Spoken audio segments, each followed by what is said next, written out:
নমস্কার বন্ধুরা, আশা করি সবাই খুব ভালো আছো। শুভমিতা ব্লগে সবাইকে স্বাগত জানাই। আজকে তোমাদের সাথে হাতে মাখা ভেন্ডির রেসিপি শেয়ার করব। এইভাবে যদি তোমরা ভেন্ডিটা বানাও তাহলে ভাত বা রুটি পরোটা যে কোনো কিছুর সাথেই ভালো লাগবে। আর মাত্র 10 মিনিটের মধ্যেই তোমরা এই রেসিপিটা বানিয়ে নিতে পারো।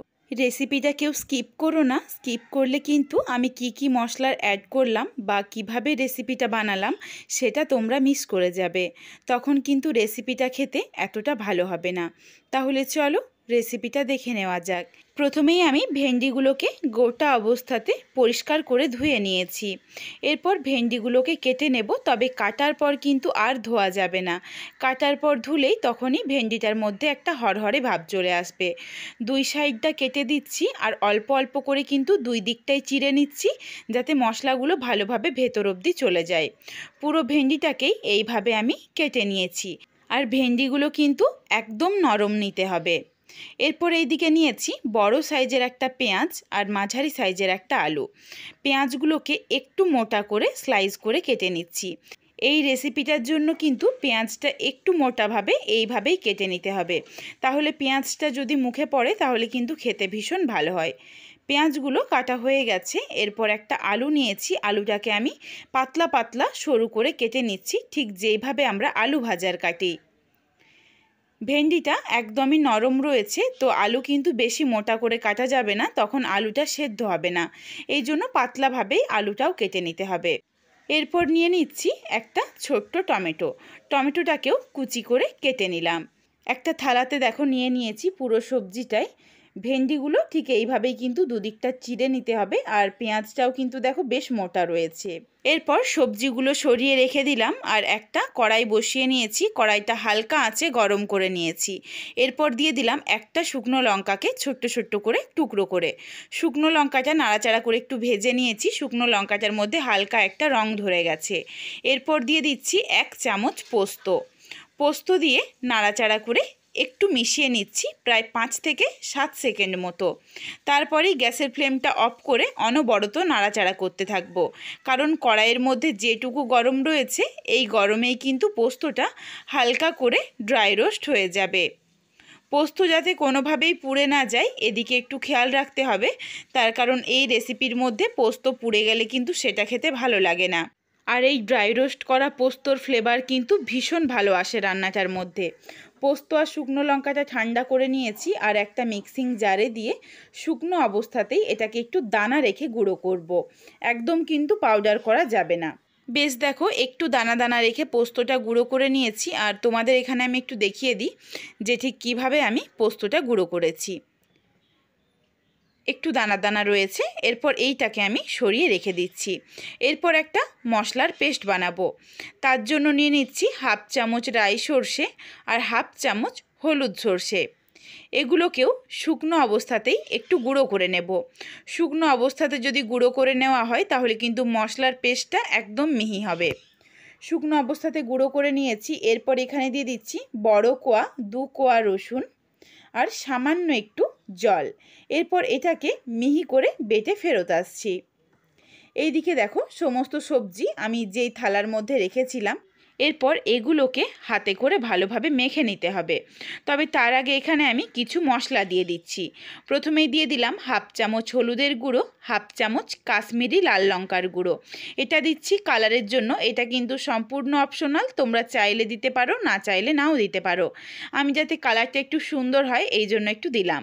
এরপর দিয়ে দিচ্ছি খুবই সামান্য পরিমাণে ধনের গুঁড়ো, জিরের গুঁড়ো আর স্বাদ অনুযায়ী লবণ। আর দিয়ে দিচ্ছি বেটে রাখা মশলার পেস্ট। মশলাটা দেখো একদম কিন্তু মিহিভাবে আমি বেটে নিয়েছি। এরপর দিয়ে দিচ্ছি 1 চামচ পরিমাণে সর্ষের তেল। আর তেল দেব না, পরে কিন্তু রান্নাতে এরপর তেলের ব্যবহার করব। এরপর হাতে করে খুব ভালোভাবে মশলার সাথে ভেন্ডি আলু ভালোভাবে মিশিয়ে নিচ্ছি। টমেটোগুলোকে একটু হাতে করে দলে দিচ্ছি যাতে টমেটোটা সহজেই নরম হয়ে যায়। ভেন্ডির এই রেসিপিটা কিন্তু একদম চটজলদি বানানো হয়ে যায় আর খেতেও দুর্দান্ত লাগে। যে কোনো কিছুর সাথেই তোমরা খেতে পারো। ভালোভাবে হাতে করে মেখে নিয়েছি। এরপর 10 মিনিটের জন্য এটাকে রেস্টে রেখে দিচ্ছি। ফিরে আসছি 10 মিনিট পর। 10 মিনিট পরে দেখো ফিরে এসেছি। কড়াইয়ের মধ্যে 2 চামচ পরিমাণে সর্ষের তেল গরম করে নিলাম। রান্নাটা কিন্তু পুরোটাই সর্ষের তেলেই করতে হবে, তাহলেই খেতে ভালো হবে। তেলটা গরম হয়ে গেছে। এরপর দিয়ে দিচ্ছি সামান্য একটু কালো জিরে। কালো জিরেটা দেওয়ার পর কয়েক সেকেন্ড একটু অপেক্ষা করেছি। কালো জিরে থেকে সুন্দর একটা স্মেল এসেছে। এরপর দিয়ে দিচ্ছি একটা চেরা কাঁচা লঙ্কা। ঝালটা তোমরা যেমন খেতে পছন্দ করো সেই বুঝে লঙ্কাটা ব্যবহার করো। ফোড়নে কাঁচা লঙ্কা আর ড্রাই রোস্ট করে রাখা শুকনো লঙ্কা, এই দুটোর ফ্লেভার কিন্তু রান্নাটার মধ্যে খুবই ভালো লাগে। ভালোভাবে ফোড়নটা ভাজা হয়ে গেছে। এরপর দিয়ে দিলাম মেখে রাখা আলু ভেন্ডি। পুরোটাই দিয়ে দেওয়ার পর গ্যাসের ফ্লেম মিডিয়ামে রেখে নাড়াচাড়া করে ভেজে নিতে হবে। এই রান্নাটার মধ্যে কিন্তু ঢাকা চাপা দেওয়ার কোনো দরকার নেই। একদম নরম রয়েছে ভেন্ডিগুলো, আর আলুও কিন্তু বেশ সরু সরু করে কাটা রয়েছে। সহজেই ভাজতে ভাজতেই কিন্তু সেদ্ধ হয়ে যাবে। বারবার নাড়াচাড়া করে নিচ্ছি যাতে তলাতে না ধরে যায়, আর ভেন্ডিগুলো যাতে একটু ভাজা হয়ে যায়। ভেন্ডিগুলো গোটা অবস্থাতেই ধুয়েছিলাম, আর পেঁয়াজ বা আলু টমেটো সমস্ত কিছু আমি গোটা অবস্থাতেই ধুয়ে নিয়েছি। এই জন্য কিন্তু মাখার পরেও জল বেরিয়ে আসেনি। সেই জন্যই কিন্তু বেশ ভালোভাবে ভেন্ডিটা ভাজা হবে। আর যদি কেটে নেওয়ার পর ধোয়া হয় তখন কিন্তু লবণ মাখার পর আরও অনেকটা পরিমাণে জল ছাড়বে, তখন ভেন্ডিগুলো ভালোভাবে ভাজা হবে না। বারবার নাড়াচাড়া করছি আর ভেন্ডিগুলো দেখো ভেজে নিচ্ছি। বেশ শুকনো শুকনো হয়ে গেছে, তলাতে ধরে আসছে। আর আলুটাও কিন্তু অনেকটা নরম হয়ে গেছে। এরপর তোমাদের আমি একটা আলু বা ভেন্ডি চেপে দেখিয়ে দিচ্ছি। ভেন্ডিটা চেপে দেখিয়ে দিলাম, দেখো প্রায় সেদ্ধ হয়ে এসেছে, আর আলুটাও কিন্তু প্রায় সেদ্ধ হয়ে এসেছে। এরপর এর সাথে দিয়ে দিচ্ছি মশলার বাটি ধোয়া অল্প একটু জল। এখানে রেসিপিটা আমি শুকনো শুকনো বানাবো, এই জন্য কিন্তু অল্প একটু জল দিলাম। তবে তোমরা যদি একটু মাখো মাখো রাখতে চাও তাহলে কিন্তু জলের পরিমাণ তোমাদের পছন্দ মতো আর একটু বাড়িয়ে নিও। জলটা দেওয়ার পর নাড়াচাড়া করে মিশিয়ে নিয়েছি, আর গ্যাসের ফ্লেম লোতে রাখছি যাতে ভালোভাবে যেটুকু শক্ত রয়েছে আলু আর ভেন্ডি সেটাও সেদ্ধ হয়ে যায়। ফিরে আসছি বেশ কিছুক্ষণ পর আলু আর ভেন্ডি সেদ্ধ হয়ে যাওয়ার পরে।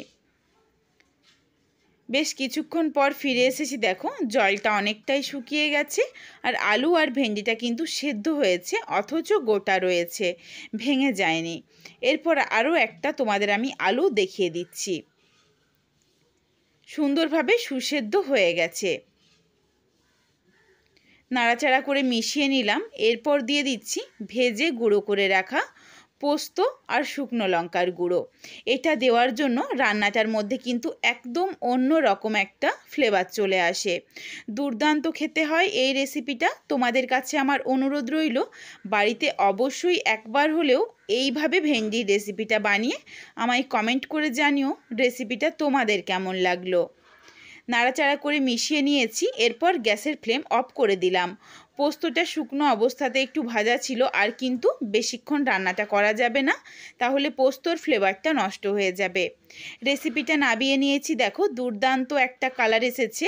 ভাত, রুটি, পরোটা যে কিছুর সাথেই খাও না কেন সেটাই খেতে ভালো হবে। রেসিপিটা তোমাদের কেমন লাগলো কমেন্ট করে জানাতে ভুলো না কিন্তু। রেসিপিটা তোমাদের যদি ভালো লাগে তাহলে লাইক করো, শেয়ার করে বন্ধুদের দেখার সুযোগ করে দিও। তোমরা যদি এই রকম নিত্য নতুন রেসিপি আরও পেতে চাও তাহলে অবশ্যই আমার চ্যানেলটিকে সাবস্ক্রাইব করে পাশে থাকা বেলটি অন করে অল নোটিফিকেশান অন করে দিও, যাতে আমার প্রত্যেকটা রেসিপির নোটিফিকেশান সববার প্রথমে তোমাদের কাছে পৌঁছে যায়। আবারও খুব শীঘ্রই হাজির হচ্ছি নতুন কোনো এক রেসিপি নিয়ে। পরবর্তী রেসিপি দেখার আমন্ত্রণ রইল। পুরো ভিডিওটা দেখার জন্য অনেক অনেক ধন্যবাদ। তাহলে আজকে আসি। সবাই ভালো থেকো, সুস্থ থেকো।